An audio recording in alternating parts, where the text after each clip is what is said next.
হলো ছোটবেলা থেকে শুনে আসছি এক ওয়াক্ত নামাজ ছেড়ে দিলে 2 কোটি বা তার চেয়ে বেশি সময় জাহান্নামের আগুনে থাকতে হবে। এটা কতটুকু সহি?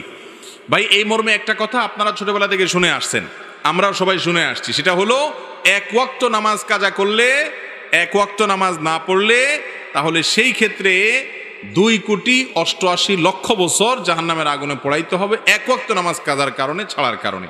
এই কথা শুনছেন না আপনারা?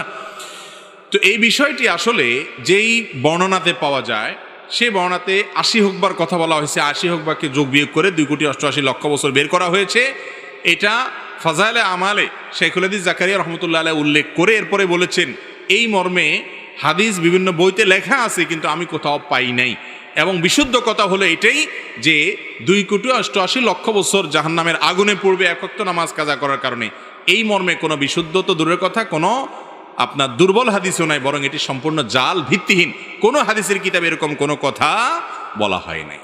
তবে এর মানে এই না যে তাহলে তো নামাজ না পড়লেও চলবে, ব্যাপারটা সেরকম না।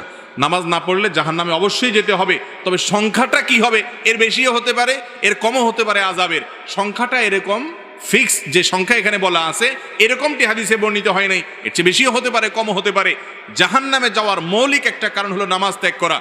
আল্লাহ রাব্বুল আলামিন কোরআনে কারিমে বলেছেন, জাহান্নামীদেরকে যখন জিজ্ঞাসা করা হবে, মা সালাকাকুম ফি সাকার, তোমাদেরকে জাহান্নামে কোন জিনিসে নিয়ে এসেছে, কোন অপকর্মে জাহান্নামে এনে ছেড়েছে, তখন তারা বলবে প্রথমেই ক্বালু লাম নাকু মিনাল মুসাল্লিন, তারা বলবে আমরা মুসল্লি ছিলাম না, নামাজ পড়ি নাই, এই জন্য জাহান্নামে আসছি। এই জন্য নামাজ না পড়লে জাহান্নাম, এটা অবশ্যই কোরআন থেকে বর্ণিত।